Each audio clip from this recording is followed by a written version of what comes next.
నమస్కారం, లక్ష్మీ డివోషనల్ కి స్వాగతం. మీరు మా ఛానల్ ను మొదటిసారి చూస్తున్నట్లయితే మా ఛానల్ ని సబ్స్క్రైబ్ చేయండి, బెల్ ఐకాన్ ని క్లిక్ చేయండి. దాని ద్వారా మేము చెప్పే మరిన్ని విషయాల గురించి తెలుసుకోవచ్చు. మా వీడియో మీకు నచ్చినట్లయితే లైక్ చేయండి, షేర్ చేయండి. వీడియోను స్కిప్ చేయకుండా పూర్తిగా చూడండి. ఓం శ్రీ గణేశాయ నమః. ఓం శ్రీ మాతృ నమః. కలలో కరివేపాకు కనపడితే ఎలాంటి ఫలితాలు ఉంటాయో ఈరోజు మనం ఈ వీడియోలో తెలుసుకుందాం. కలలో కరివేపాకు కనపడినా, కరివేపాకు చెట్టు కనపడినా ఇది చాలా మంచి కళ. మీరు తలుచుకున్నటువంటి పనులు పూర్తి చేస్తారు.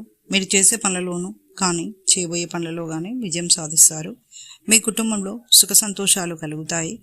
మీరు కరివేపాకును తెంపుతున్నట్లు కనపడితే మీకు రాబోయే రోజుల్లో మంచి అవకాశాలు వస్తాయి. ఆర్థికంగా లాభాలు కలుగుతాయి. వృత్తి వ్యాపారాలు చేసేవారికి మంచి ఫలితాలు ఉంటాయి. కలలో వాడిపోయినటువంటి కరివేపాకు కనపడితే అనారోగ్యం కలుగుతుంది. ఆరోగ్యంపై జాగ్రత్త వహించాలి.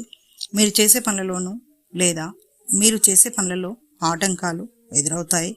పనులు పూర్తి చేయడానికి ఇబ్బందులకు గురవుతారు. కలలో మీరు కరివేపాకును వంటలో వాడుతున్నట్లు కనపడినా, లేక మీరు తింటున్నట్లు కనపడినా, మీరు అనారోగ్యంతో బాధపడుతున్నట్లయితే మీ ఆరోగ్యం బాగుంటుంది. అనారోగ్యం నుండి కోలుకుంటారని సూచన. ఇక నెక్స్ట్ వీడియోలో మరిన్ని విషయాలను మనం తెలుసుకుందాం. Thanks for watching. ఈ వీడియో మీకు నచ్చినట్లయితే లైక్ చేయండి, షేర్ చేయండి, మా ఛానల్ని సబ్స్క్రైబ్ చేయండి.